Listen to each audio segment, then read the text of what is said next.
Shalom saudara yang terkasih dalam Tuhan. Hari ini kita berjumpa lagi. Kita akan bersama-sama untuk beribadah kepada Tuhan.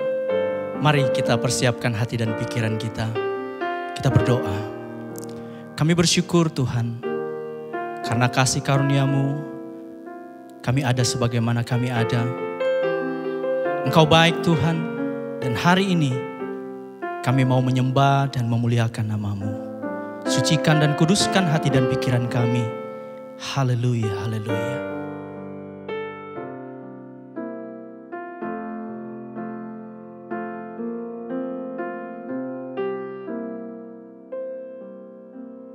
Betapa dahsyat Engkau Tuhan, pencipta segala yang ada, dulu, sekarang, sampai selamanya. Hanya Engkau Tuhan, tak terselami pikiran-Mu, tak terukur panjang setiamu. Dulu, sekarang, sampai selamanya. Hanya Engkau Tuhan. Ku sembah Engkau Yesus. Hanya Engkau Allah di hidupku.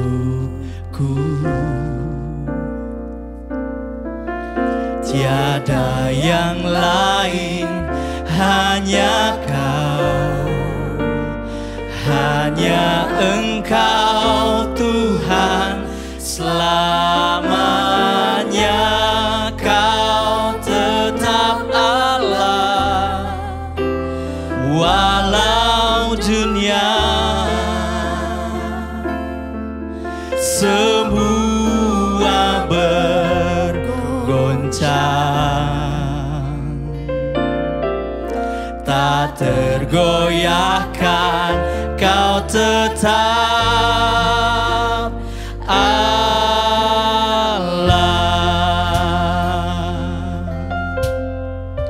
Mari kita angkat pujian ini, katakan betapa dahsyat, betapa dahsyat Engkau Tuhan, pencipta segala yang ada, dulu, sekarang, sampai selamanya. Hanya Engkau Tuhan, tak terselami pikiran-Mu, tak terukur panjang setiamu. Dulu, sekarang, sampai selamanya. Hanya Engkau Tuhan. Ku sembah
Engkau Allah di hidupku. Tiada yang lain, hanya Kau, hanya Engkau Tuhan selamanya. Kau tetap Allah walau dunia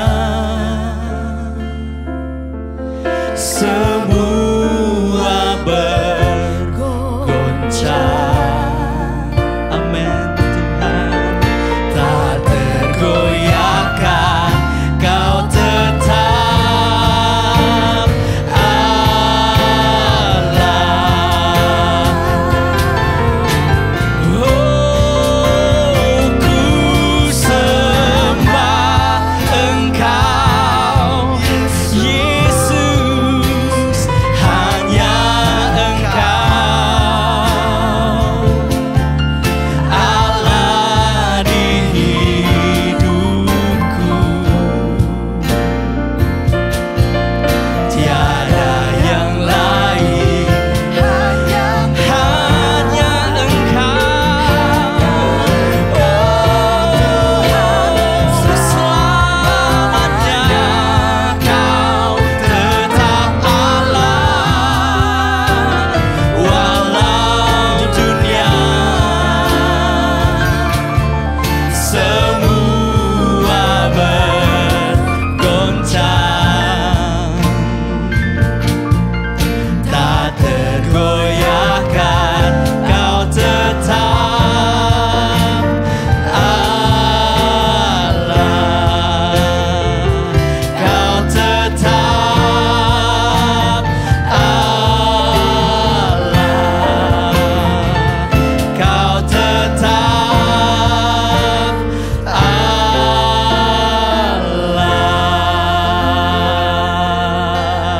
Segala pujian hanya bagi-Mu Tuhan.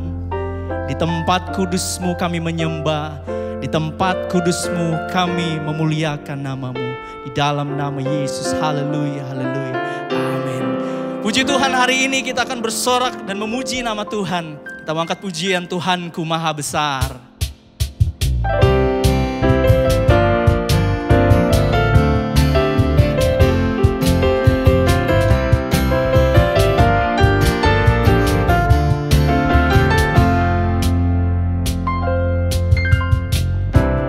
Tuhanku Maha Besar, Tuhanku Maha Kuasa, Raja segala raja.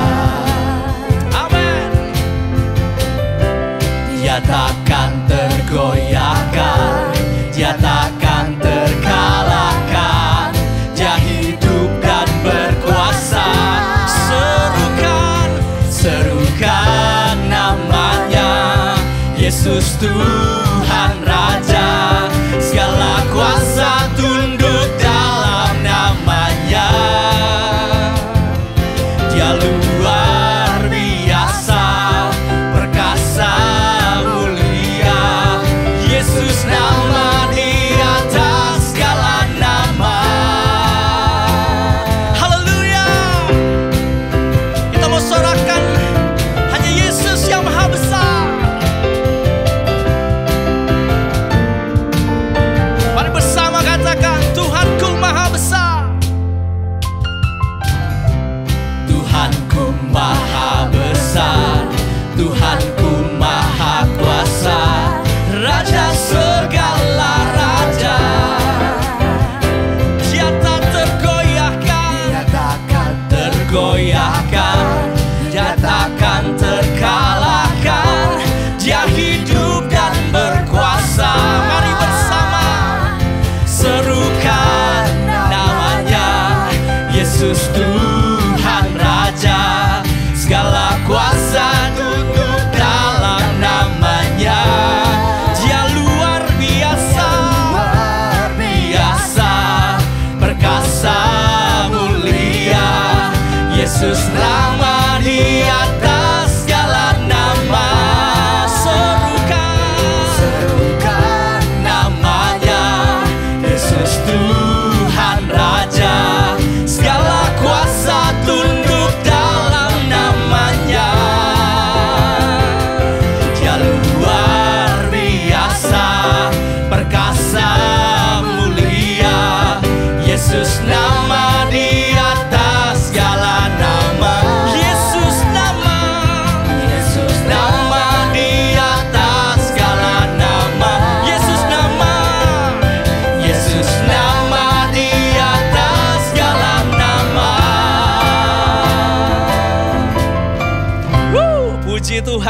Haleluya. Sebelum kita masuk dalam pemberitaan firman Tuhan, kita bersama-sama untuk bangkit berdiri dan memperkatakan pengakuan iman rasuli.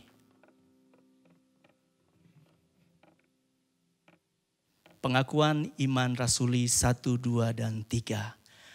Aku percaya akan Allah, Bapa yang Maha Kuasa, Khalik langit dan bumi, dan kepada Yesus Kristus, Putranya yang tunggal Tuhan kita, yang dikandung dari Roh Kudus, lahir dari anak darah Maria, yang menderita sengsara di bawah pemerintahan Pontius Pilatus, disalibkan, mati dan dikuburkan, turun ke dalam kerajaan maut. Pada hari yang ketiga, bangkit pula dari antara orang mati, naik ke surga, duduk di sebelah kanan Allah, Bapa yang Maha Kuasa. Dan dari sana ia akan datang kembali untuk menghakimi orang yang hidup dan mati. Aku percaya kepada Roh Kudus, gereja yang kudus dan am, persekutuan orang kudus, pengampunan dosa, kebangkitan tubuh, dan hidup yang kekal. Amin. Haleluya Yesus. Kami ada sebagaimana kami ada Tuhan. Itu semua karena pengorbanan-Mu di kayu salib. Itu bukti cinta-Mu terhadap kami yang begitu besar kami rasakan dan nikmati. Terimalah pujian penyembahan kami Tuhan. Haleluya.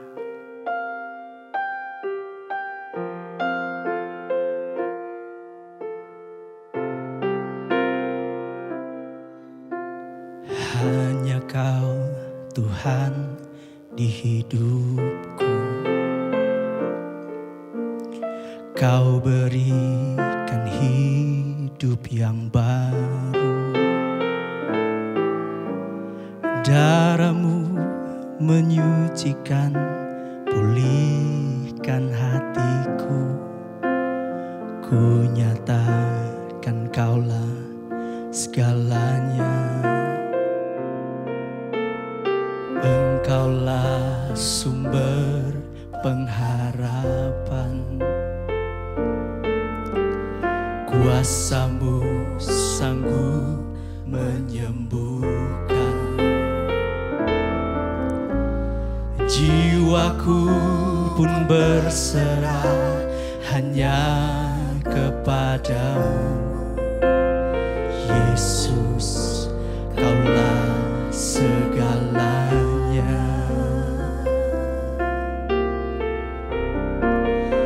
Karena salib-Mu ku hidup.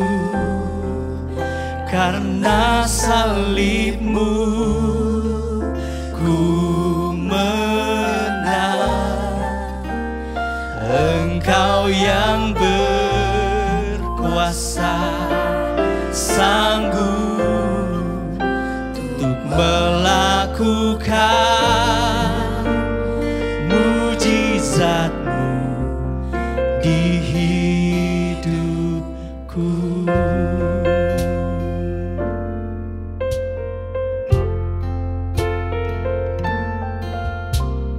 Hanya Kau Tuhan di hidupku.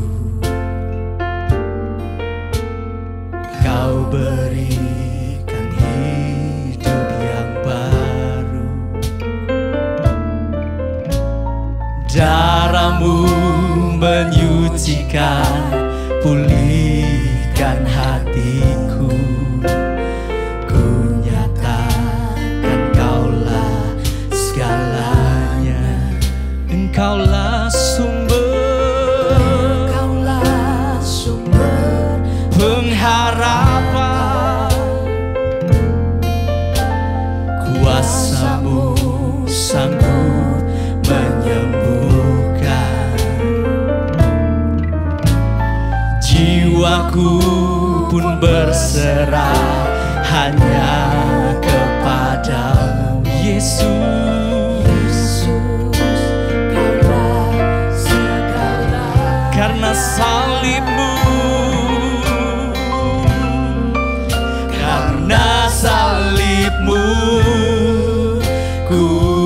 hidup karena salibmu.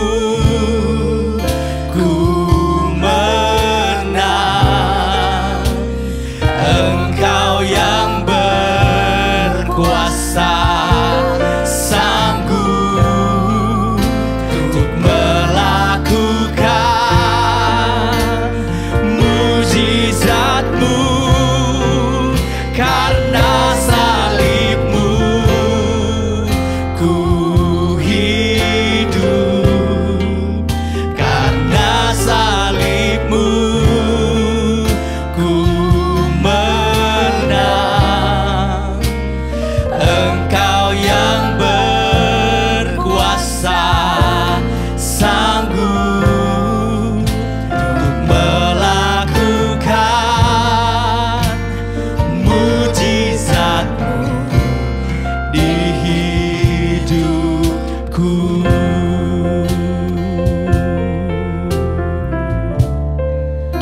Untuk melakukan mujizat-Mu di hidupku.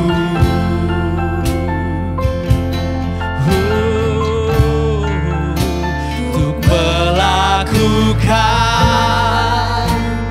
mujizat-Mu di hidupku.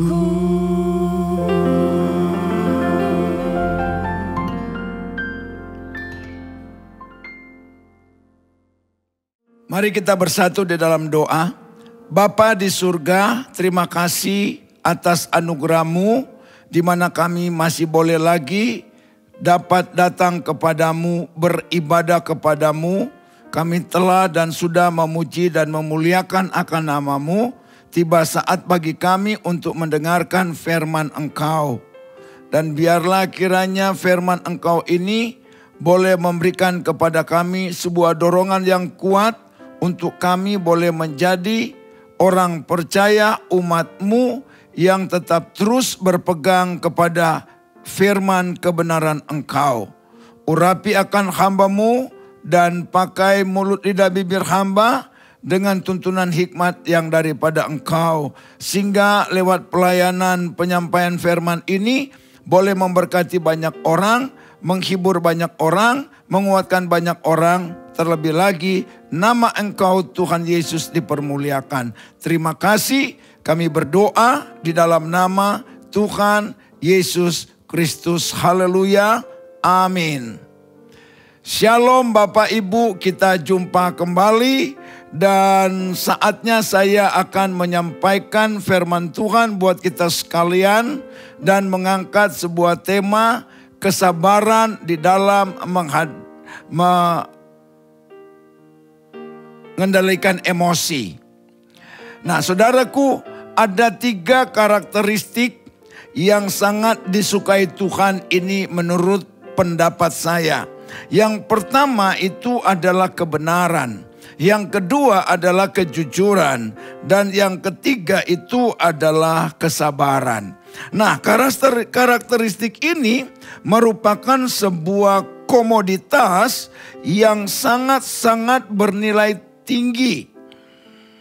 Baik di hadapan manusia maupun di hadapan Tuhan. Nah, jika diperbolehkan, kita ini mempunyai idola. Seharusnya yang menjadi idola kita atau yang kita idolakan itu tidak lain hanyalah Tuhan Yesus Kristus. Sebab Dia Allah yang telah mewariskan sebuah keteladanan soal hidup di dalam kebenaran, hidup di dalam kejujuran, dan hidup di dalam kesabaran. Nah untuk itu saat ini saya akan berkhotbah dari salah satu karakteristik ilahi. Di mana kita mengambil tema tentang kesabaran. Kesabaran itu ada banyak. Kesabaran orang percaya di dalam menanti janji-janji Tuhan. Tapi juga ada kesabaran yang perlu kita perjuangkan di dalam kita mengendalikan emosi kita. Nah, untuk itu saudaraku, saya akan menyampaikan tentang bagaimana agar kita dapat memanage tentang emosi kita, sehingga kita itu tidak mengalami sebuah kerugian besar di masa yang akan datang. Saya akan bacakan bahwa kesabaran itu salah satu dari sifat dan karakteristik daripada Tuhan. Di dalam Mazmur pasal 103 ayatnya yang ke-8, firman Tuhan katakan gini. Tuhan adalah penyayang dan pengasih, panjang sabar dan berlimpah kasih setia. Dikatakan di sana Tuhan adalah penyayang, pengasih, dan panjang sabar. Begitu pula di dalam Mazmur pasal 145 ayat yang ke-8. Tuhan itu pengasih dan penyayang, panjang sabar dan besar kasih setia. Pemazmur tidak hanya mencatat di dalam 2 pasal ini, tapi ada beberapa pasal. 2 pasal ini menjadi kutipan melandasi khotbah tentang kesabaran yang saya katakan menjadi karakteristik dari Tuhan. Kesabaran itu merupakan sesuatu yang pasti akan menyukakan hati Tuhan jika kita sebagai orang percaya itu membangun dalam kehidupan kita menjadi orang yang sabar, terutama lagi ketika mengendalikan emosi kita. Nah, saudaraku, mengenai topik kesabaran ini sesungguhnya cakupannya itu sangat luas, tapi saya coba persempit hanya untuk bicara agar kita bisa menjadi pribadi yang panjang sabar, yang bisa menahan emosi yang kemudian akan merugikan kita. Nah, saudaraku, bila kita menjadi orang percaya lalu tidak bisa memanage dengan baik, memanage dengan benar akan hal kesabaran ini, maka sangat besar kemungkinan kita akan kehilangan berkat-berkat Tuhan, dan itu merupakan sebuah kerugian besar. Alkitab mencatat bagaimana orang-orang hebat yang pada akhirnya mengalami kerugian yang besar, bahkan dapat dikatakan tidak mencapai puncak karir mereka, dikarenakan di tengah-tengah perjalanan mereka, di sana mereka kehilangan kesabaran, tidak bisa memanage, mengendalikan emosi mereka. Oleh karena itu, saudaraku, kita tidak boleh main-main, bercanda dengan hal ini.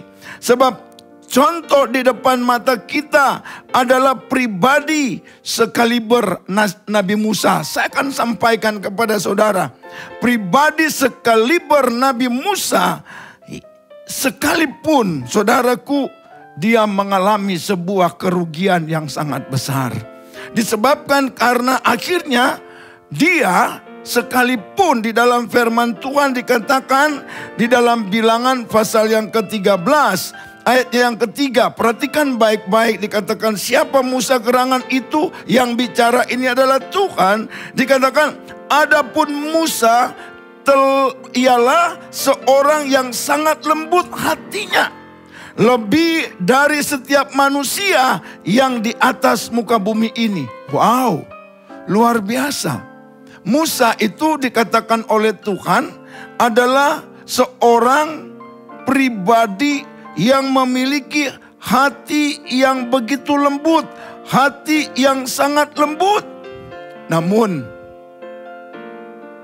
karirnya itu hanya terhenti di sebuah puncak, di sebuah gunung yang bernama Nebo. Dia pedal yang harus memimpin umat Tuhan, orang Israel memasuki tanah perjanjian.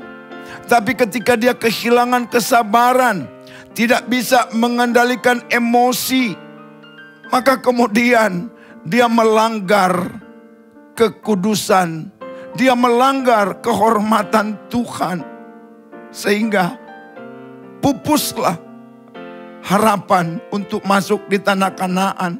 Untung Tuhan sekalipun tidak masuk masih mengizinkan di atas gunung Nebo itu Musa melihat dari kejauhan tanah Kanaan itu. Tetapi sesungguhnya Tuhan tidak mau Musa hanya melihat saja, tapi Tuhan mau memang Musa yang menuntun, yang sejak dari Mesir memimpin, mengitari padang gurun untuk masuk dan membawa umat ini ke tanah yang telah dijanjikan Tuhan melalui nenek moyang mereka. Namun apa mau dikata? Nasi sudah menjadi bubur. Musa sudah terlanjur emosi. Dan biarlah ini menjadi pelajaran berharga bagi kita sebagai orang percaya, bagi kita sebagai umat Tuhan, di mana kita harus lebih lagi mempertimbangkan sematang-matangnya langkah tindakan yang jika mungkin tidak disertai dengan emosi. Sebab itu akan merugikan. Contohnya orang sekaliber Nabi Musa. Bahkan Tuhan bilang dia seorang yang katanya memiliki hati yang lembut. Tidak ada orang seperti dia. Namun mari kita melihat uraian di dalam firman Tuhan. Terambil dari kitab Bilangan pasal 20. Dimulai dari ayat 2 sampai dengan ayatnya yang ke-12. Bapak dan Ibu perhatikan ayat kedua, saya bacakan. Pada suatu kali, ketika tidak ada air bagi umat itu, berkumpullah mereka mengerumuni Musa dan Harun. Dan bertengkarlah bangsa itu dengan Musa. Katanya, sekiranya kami mati binasa pada waktu saudara-saudara kami mati binasa di hadapan Tuhan. Mengapakah kamu membawa jemaat Tuhan ke padang gurun ini supaya kami dan ternak kami mati di situ? Selanjutnya, mengapa kamu memimpin kami keluar dari Mesir untuk membawa kami ke tempat celaka ini dan bukan ke tempat menabur tanpa pohon ara, anggur dan delima, bahkan air minum pun tidak ada.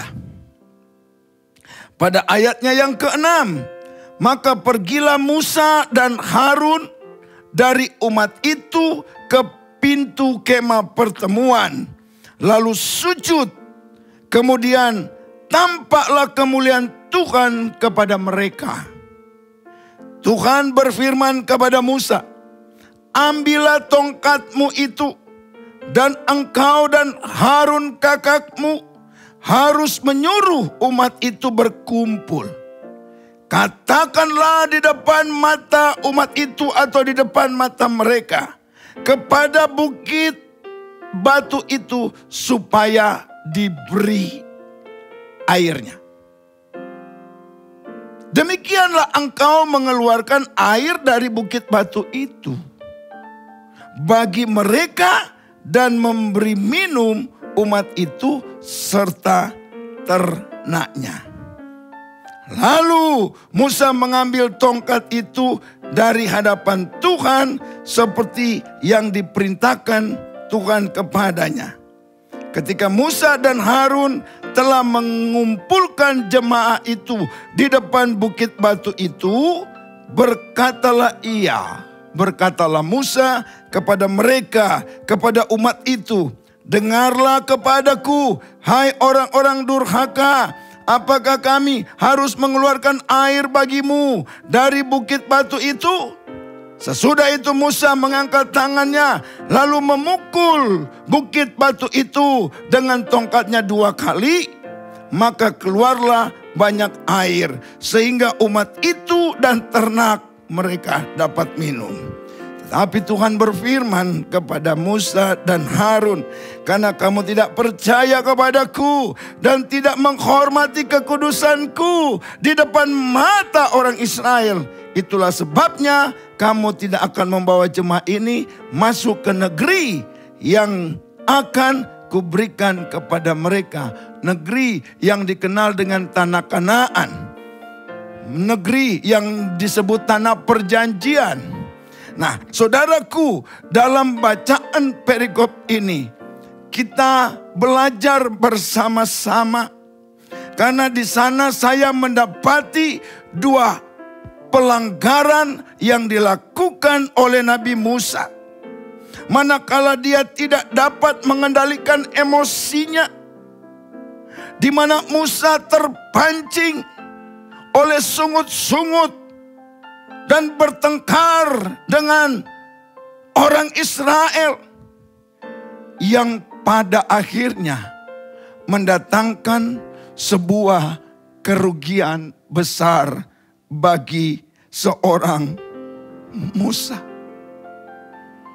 Disebutkan Musa tidak menghormati kekudusan Tuhan.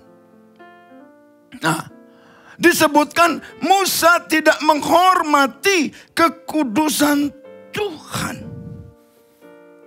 Di mana Musa disebut tidak menghormati kekudusan Tuhan? Saya melihat ada 2 hal. Yang pertama lewat perkataannya.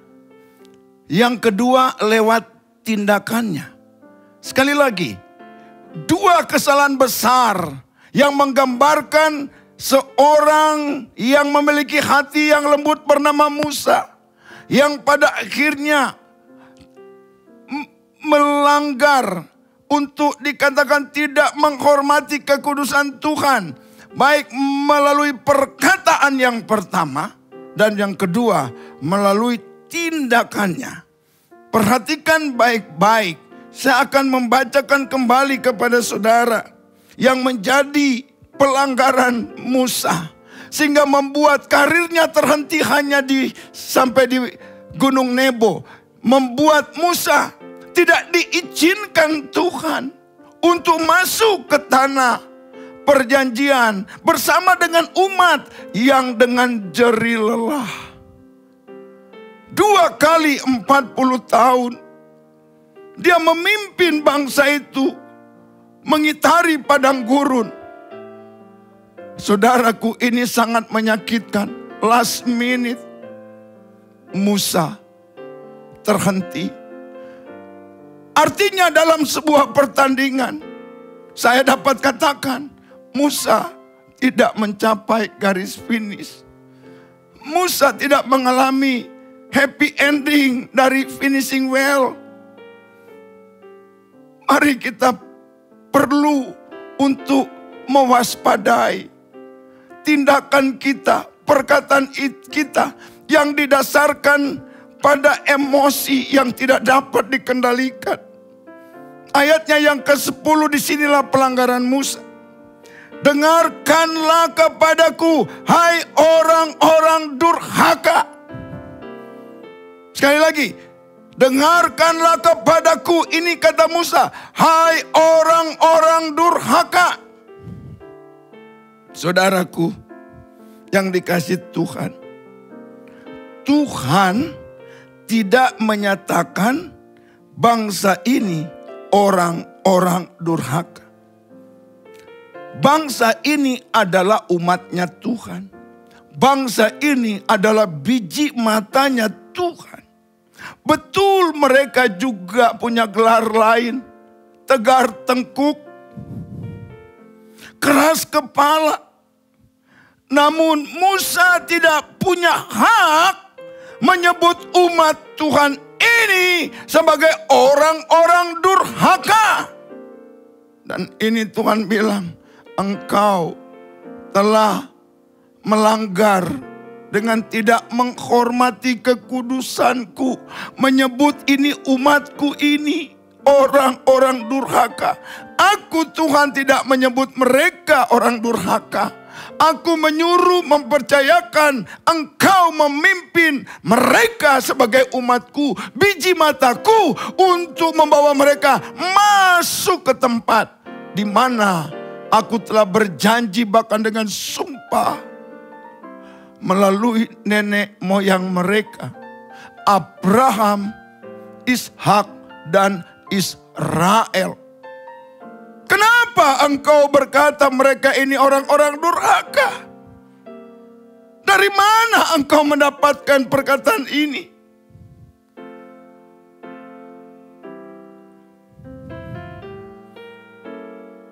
Dan kesalahan kedua, kalau yang pertama lewat perkataan, dan yang kedua adalah lewat tindakannya. Tindakan apa yang menjadikan Musa dikatakan Tuhan, kenapa engkau tidak menghormati kekudusanku?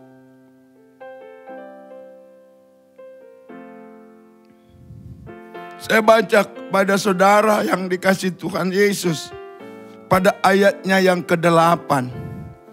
Firman Tuhan berkata sebagai berikut, ambillah tongkatmu itu dan engkau dan Harun kakakmu harus menyuruh umat itu berkumpul. Katakanlah di depan mata mereka kepada bukit batu itu supaya diberi airnya. Demikianlah engkau mengeluarkan air dari bukit batu itu bagi mereka dan memberi minum umat itu serta ternaknya. Bapak, Ibu, Saudara yang dikasih Tuhan. Tuhan bilang begini kepada Musa dan Harun. Kamu ajak ini umat berkumpul di depan bukit batu itu. Setelah mereka kumpul, yang mereka komplain, yang mereka protes, dan menjadikan kamu bertengkar dengan mereka, oleh karena mereka itu tidak ada air untuk diminum, baik mereka maupun ternak mereka. Masalah itu bukan masalah besar di hadapanku, itu masalah kecil. Pokoknya ajak umat itu bahwa mereka berhadapan dengan bukit batu itu. Lalu engkau omong sama bukit batu itu. Engkau bicara kepada bukit batu itu. Lalu nanti bukit batu itu akan mengeluarkan air baik bagi mereka untuk minum, juga bagi ternak mereka. Tapi apa yang Musa lakukan? Kejengkelan, kemarahan. Dan itu membuat Musa itu tidak dapat mengendalikan emosinya. Musa kehilangan kesabarannya. Dan dia berkata, selain menyebut mereka itu orang-orang durhaka, dia berkata kepada umat itu,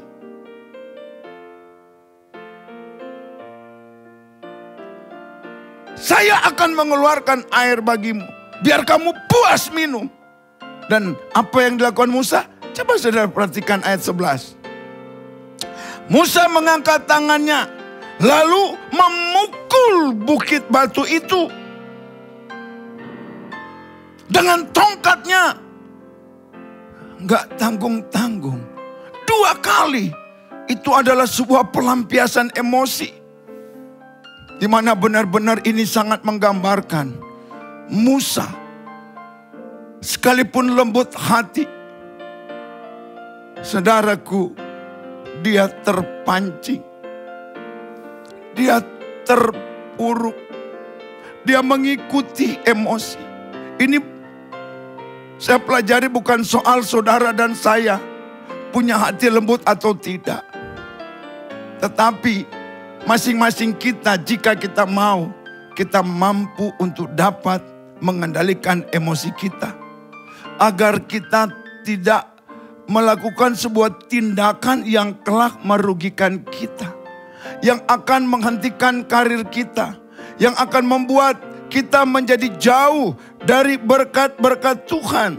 Memang bukit batu itu keluar air. Tetapi yang Tuhan suruh bukan pakai memukul, tapi cukup untuk apa? Omong.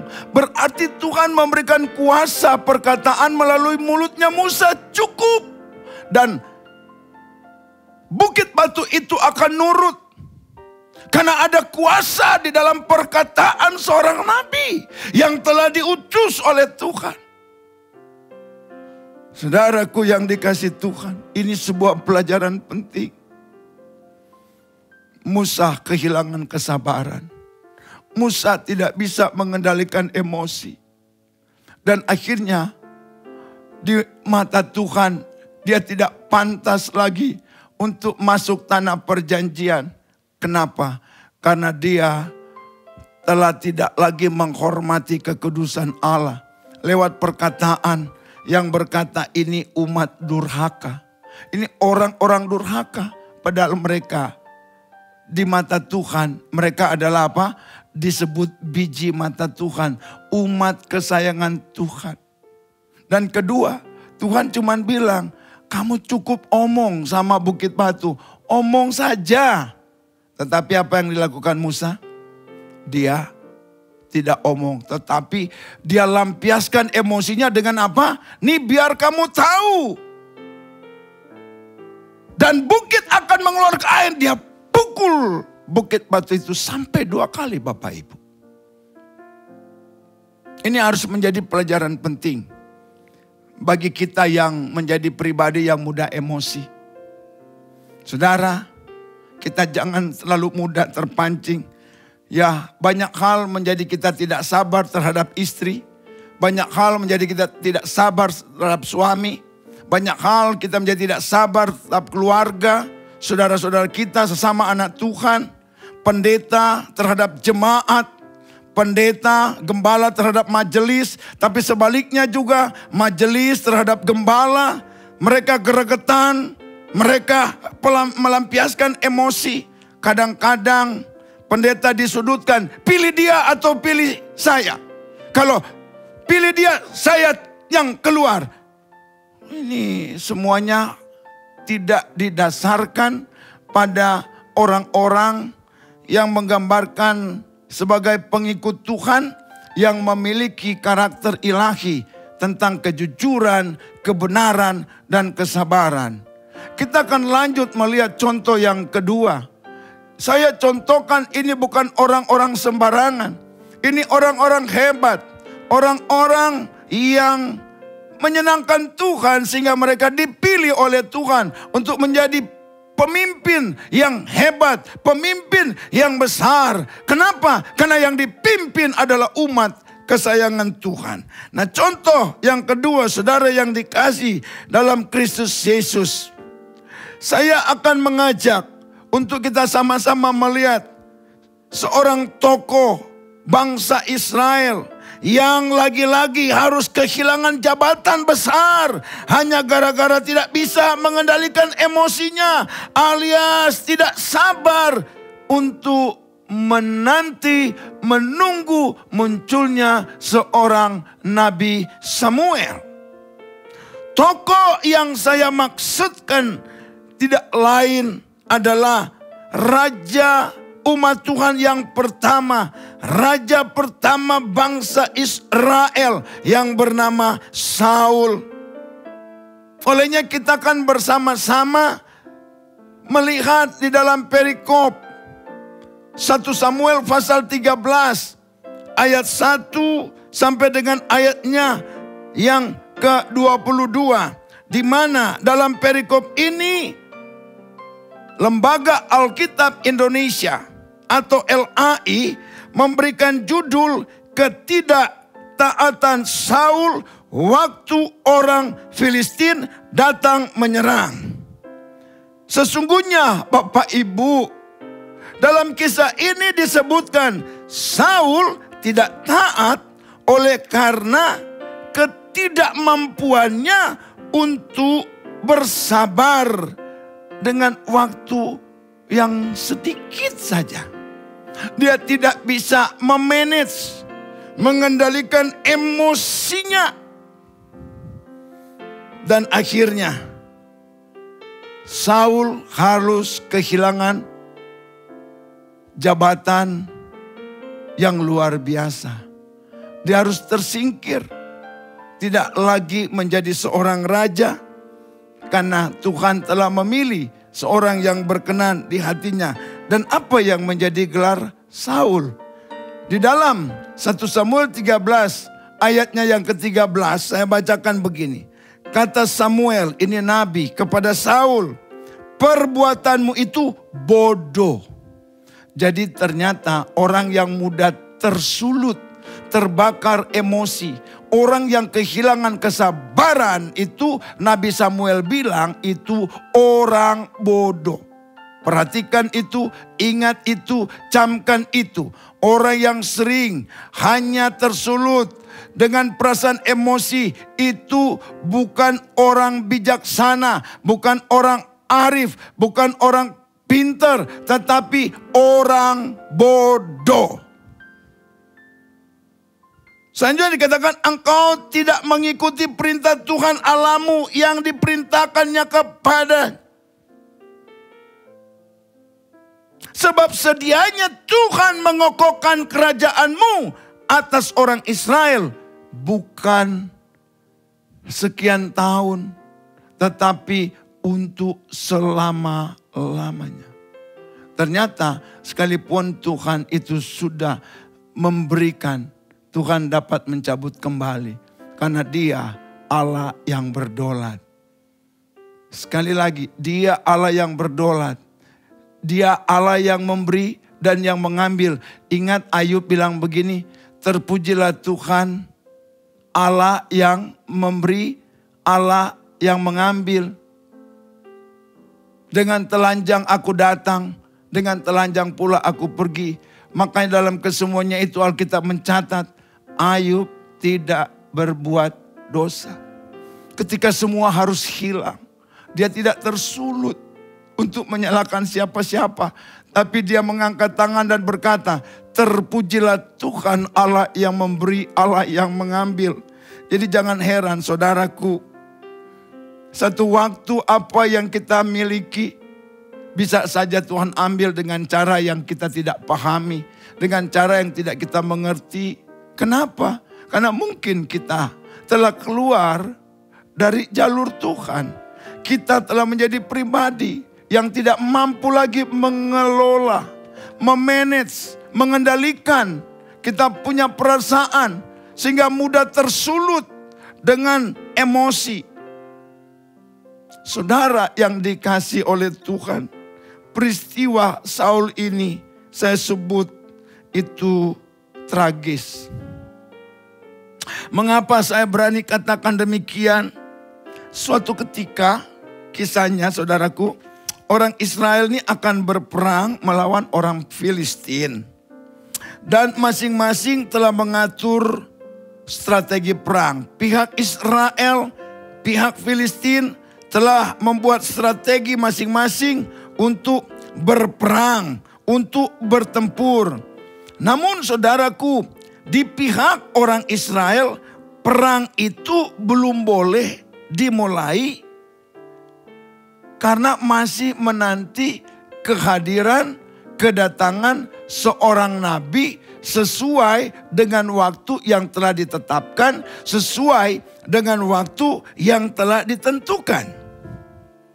Kehadiran Nabi Samuel itu untuk tugas yang memang menjadi tugas seorang nabi yang tidak bisa dikerjakan oleh siapapun termasuk raja sekalipun. Karena itu adalah tugas kenabian. Itu otoritas dari Tuhan yang menjadi tugas nabi. Masing-masing kita harus tahu. Kalau tugas gembala jangan saudara. Coba ambil alih. Melakukan kudeta di tengah jalan. Itu menggambarkan ketidaksabaran. Inilah yang membuat tragis di mana Saul harus kehilangan hal yang luar biasa. Jabatan raja harus berpindah tangan. Oleh karena apa? Dia telah menjadi orang yang tidak sabar. Sebagaimana Musa. Begitu juga yang dialami oleh Saul. Nah, saudaraku yang dikasihi oleh Tuhan. Jadi ketika orang Israel menanti kedatangan Nabi Samuel ini belum juga muncul. Sementara mereka merasa telah terjepit oleh orang Filistin yang akan memerangi mereka. Dan kemudian orang Israel, rakyat ini mulai panik. Dan apa yang mereka lakukan? Mereka mulai lari meninggalkan Saul. Dikatakan di dalam ayat 6 dan ayatnya yang ke-7 dari 1 Samuel pasalnya yang ke-13, orang Israel mulai lari. Mereka pergi bersembunyi di gua bukit batu dan di liang batu juga ada, bahkan yang menyeberang sungai Yordan menuju ke tanah Gad dan Gilead. Lalu Raja Saul kehilangan kesabaran dan dia menyuruh seseorang untuk mengambil sesuatu dan membakar korban bakaran, membakar korban keselamatan yang bukan menjadi domainnya, yang bukan menjadi tugas pokoknya, dan itu hanyalah boleh dilakukan oleh utusan Tuhan, oleh nabi yang ditetapkan dan yang dipilih oleh Tuhan. Namun saudaraku, Saul tidak menghiraukan itu dalam kepanikan. Nah, ini penting menjadi pelajaran. Kita boleh takut, kita boleh panik, itu manusiawi. Tapi ingat, jangan sampai kita melanggar norma-norma yang telah menjadi ketetapan ilahi. Jangan kita mengambil langkah yang bukan menjadi domain kita. Jangan kita mengambil alih yang memang bukan tugas kita, yang bukan menjadi otoritas kita. Kita akan kehilangan segala-galanya. Kita jangan menjadi pribadi yang sombong. Jangan karena kita ini seorang yang merasa hebat di sebuah gereja, lalu kita bisa mengatur seenak-enaknya. Jangan kita mengubar emosi kita. Kita boleh greget, kita boleh begini dan begitu. Tetapi ingat, Paulus pernah mencatat, janganlah engkau melakukan sesuatu sesuai dengan batas-batas yang Tuhan telah tetapkan. Jangan melampaui batas-batas itu. Artinya kita jangan mudah tersulut emosi, terbakar dengan penuh emosi, sehingga kita bisa kehilangan berkat-berkat Tuhan. Saudara yang dikasihi Tuhan, mengakhiri firman Tuhan, kita akan belajar melalui Amsal. Nah, saudara yang dikasihi Tuhan, jika kita mampu dan dapat mengendalikan emosi kita dengan baik, dengan tepat, maka kita akan menikmati berkat-berkat Tuhan yang luar biasa, dan kita akan mengalami sebuah keberuntungan yang besar. Nah, yang setuju boleh katakan amin. Sekali lagi, ketika saudara kita dapat mengendalikan emosi kita, kita akan menjadi seorang yang sabar. Dan Tuhan itu dikatakan Dia panjang sabar. Ketika kita menjadi orang sabar, berarti kita itu memiliki karakter ilahi. Sebab salah satu karakter ilahi adalah Dia Allah yang panjang sabar. Bukan lagi sabar, tapi panjang sabar. Dan predikat orang sabar melalui kitab Amsal, saudaraku, dikatakan orang yang penuh dengan kesabaran, orang yang bisa mengendalikan emosi adalah orang yang reputasinya lebih daripada pahlawan. Saya akan bacakan di dalam Amsal pasal 16 ayatnya yang ke-32. Orang yang sabar melebihi seorang pahlawan. Orang yang menguasai dirinya melebihi orang yang merebut kota. Bayangkan, orang yang bisa menguasai, mengendalikan dirinya dari berbagai emosi, sulutan emosi, disebut orang yang sabar. Dia bukan lagi cuman pemenang. Seperti surat Roma katakan, dia lebih daripada pemenang. Dia melebihi orang-orang yang dikenal sebagai pahlawan-pahlawan. Dikatakan sekali lagi dengan tegas, dengan jelas, orang yang sabar melebihi seorang pahlawan. Saudara, orang sabar reputasinya lebih daripada seorang pahlawan.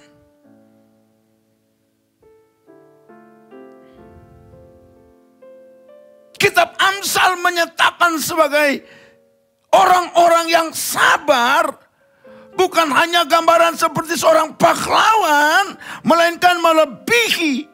Perhatikan dengan baik kata melebihi. Artinya orang sabar ternyata itu predikannya bukan rata-rata, dia di atas rata-rata. Yang bicara ini adalah firman Tuhan, kebenaran. Saudara yang dikasihi oleh Tuhan Yesus, dunia yang kita tempati ini bagaikan arena pertempuran, bagaikan arena peperangan yang sangat dahsyat dan luar biasa di dalam hal memicu dan memacu suhu adrenalin. Itu bisa mengalami peningkatan yang signifikan dalam kondisi dan situasi tertentu. Saudara, jadilah orang sabar ketika Anda sedang antre.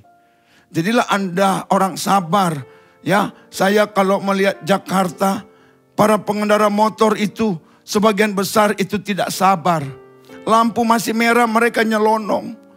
Coba kalau nanti ada mobil yang tidak memperhatikan itu, tiba-tiba mereka tertabrak, itu kerugian besar.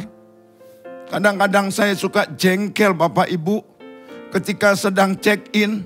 Enak bener orang itu main nyelip. Aduh, rasa-rasa saya itu pengen nonjok. Tapi mikir, pendeta. Ya sudahlah. Enteng aja mereka kayak bayi tanpa dosa. Banyak hal kalau bicara antre. Kadang-kadang kita ngantre di kasir karena kita mau buru-buru. Kita tidak pernah lagi menghiraukan orang lain. Sepertinya kita jauh lebih penting dari mereka. Kita kan mau buru-buru. Mereka kan orang santai, sepertinya seperti itu.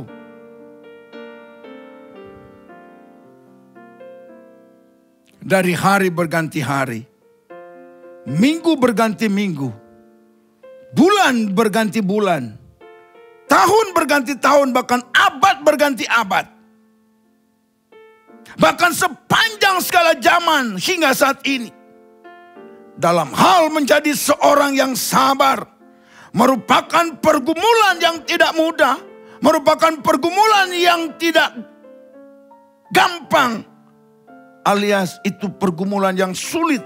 Pergumulan yang benar-benar susah bingit, kata anak gaul. Kata anak milenial, bingit-bingit susahnya, bingit-bingit sulitnya. Tapi ingat, bukan berarti kita tidak bisa untuk menjadi orang yang sabar.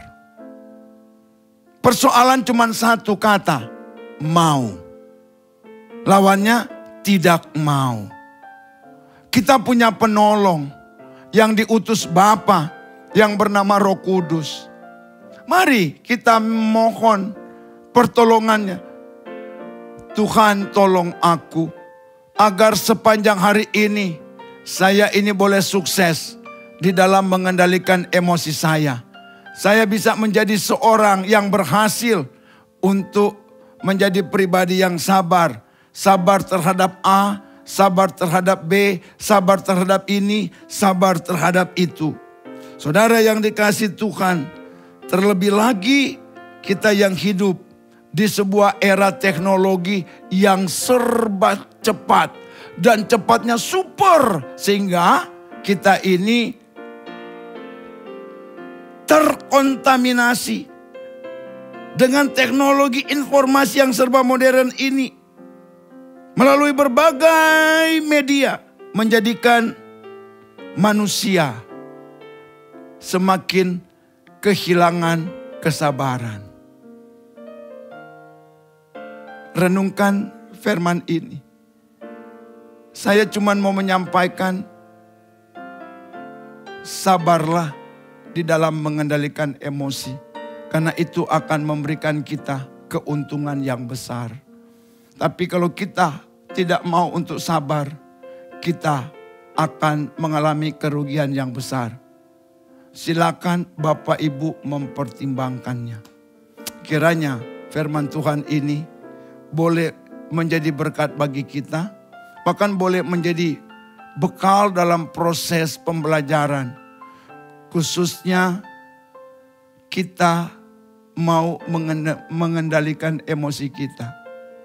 Jangan kita beri kesempatan kepada iblis untuk menyulut emosi kita, untuk membakar emosi kita, sehingga menjadi seorang yang tidak sabar. Tuhan Yesus menyertai kita, memberkati kita. Tetap semangat dan jaga kesehatan. Amin. Kita berdoa.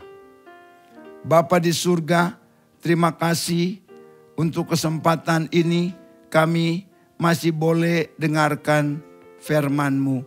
Biarlah kami boleh mendapat kekuatan dari Engkau untuk menyimpan firman itu yang Engkau meteraikan.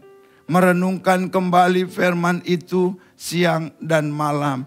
Serta menjadikan firman itu pedoman bagi langkah kami, penerapan hidup kami.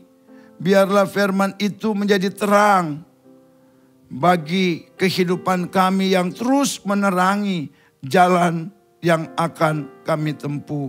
Berkati setiap mereka yang telah mendengarkan firman ini, dan kami berdoa jika ada di antara yang mendengar atau keluarga yang mendengar sedang mengalami masalah dan persoalan, entah itu sakit penyakit, entah itu masalah keuangan, masalah ekonomi, masalah keluarga, atau masalah-masalah yang lain. Hamba angkat tangan untuk memohon kepadamu di dalam nama Tuhan Yesus. Kiranya anugerah Tuhan melingkupi mereka, sehingga mereka boleh dapat dan terima pertolongan Tuhan. Yang sakit mereka boleh sembuh, yang susah mereka boleh terima penghiburan dari Engkau, yang lemah mereka boleh dapatkan kekuatan, yang kekurangan mengalami kecukupan yang daripada Engkau ya Tuhan. Dan yang berbeban berat mereka boleh alami kelegaan, yang sedang mengalami kesulitan demi kesulitan di masa yang sulit ini. Ketika mereka berseru dan berkata, dari mana datang pertolongan? Maka firman-Mu berkata, pertolongan kami dari Tuhan yang menjadikan langit dan bumi. Hamba berseru di dalam nama Yesus, pertolongan Tuhan turun atas mereka. Terima kasih Bapa. Hamba doa untuk pergumulan negara kami Indonesia. Pemerintahan kami dari pusat sampai daerah, yang terus bahu-membahu di dalam mengatasi masalah besar COVID-19 yang membuat kepanikan dan telah merenggut banyak nyawa. Berkemurahanlah atas bangsa kami Tuhan. Biar kuasa-Mu yang belum berubah, bahkan tidak berubah itu, boleh semakin dialami, dirasakan oleh bangsa Indonesia.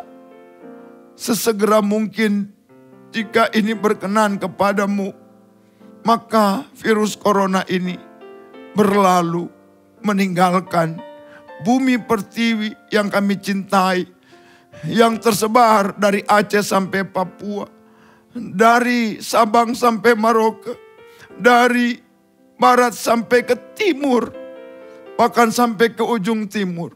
Berkat Tuhan turun atas bangsa kami. Berikanlah kiranya para pemimpin kami dalam mereka membuat kebijakan penuh dengan kebajikan, dan roh takut kepadamu mewarnai kehidupan mereka dalam memimpin bangsa ini.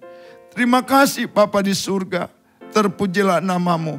Hamba doa untuk gereja Tuhan di Indonesia, biar dapat memberikan sumbangsi, peran aktif untuk bahu-membahu bersama dengan pemerintah, untuk dapat ikut berpartisipasi di dalam mencegah agar virus corona ini tidak makin menyebar. Kami pun gereja ikut membantu, boleh menjadi terang dan garam bagi bangsa kami. Sinode GBT, hamba doa, biar Tuhan tolong pemimpin kami di tingkat pusat, ke daerah dan wilayah. Kesehatan, kekuatan Allah ada atas mereka, dan biarlah juga mereka dapat menjalankan sekalipun di saat-saat sulit ini, sulit untuk berjumpa, namun kami bisa membangun komunikasi melalui teknologi yang makin canggih ini. Kami bisa membangun komunikasi di dalam kami menjalankan tugas-tugas sinode ini, sehingga boleh dapat dirasakan oleh masing-masing anggota. Terima kasih untuk keberadaan GBT Home, baik yang di Kelapa Gading dan yang di Bekasi. Tuhan kiranya menolong jika ada yang sedang mengalami kesulitan dan masalah. Tuhan kiranya menjadi jawaban bagi kami sekalian. Terima kasih Bapa di surga. Inilah yang menjadi doa kami, yang jauh daripada sempurna, namun Engkau jugalah yang akan menyempurnakan doa yang kami naikkan dan kami peralaskan hanya di dalam nama Tuhan Yesus Kristus yang mengajarkan kami berdoa. Bapa kami yang di surga, dikuduskanlah namamu, datanglah kerajaanmu, jadilah kehendak-mu di bumi seperti di surga. Berikanlah kami pada hari ini makanan kami yang secukupnya, dan ampunilah kami akan kesalahan kami seperti kami juga mengampuni orang yang bersalah kepada kami. Dan janganlah membawa kami ke dalam pencobaan, tapi lepaskanlah kami daripada yang jahat. Karena Engkaulah yang empunya kerajaan dan kuasa dan kemuliaan sampai selama-lamanya. Dan akhirnya saudaraku, arahkanlah hati, pikiran dan hidupmu kepada Tuhan Allah sumber segala berkat. Daripadanya lah mengalir berkat bagi kita sekalian. Oleh karena dengan iman terimalah berkat, anugerah, damai, sejahtera dari Allah Bapa kita di surga, cinta, kasih, dan kemurahan dari Tuhan Yesus Kristus Juru Selamat kita, serta persekutuan, penghiburan, penyertaan, naungan, pembelaan daripada Allah Roh Kudus menjadi kelengkapan berkat sempurna bagi kita sekalian sejak saat ini sampai Maranatha, Tuhan datang kedua kali menjemput gerejanya. Bahkan berkatnya berlangsung hingga kekal selama-lamanya. Sambut berkat yang indah dan besar ini dalam nama Tuhan Yesus Kristus. Haleluya, yang diberkati Tuhan bersama. Katakan amin. Tuhan memberkati. Shalom.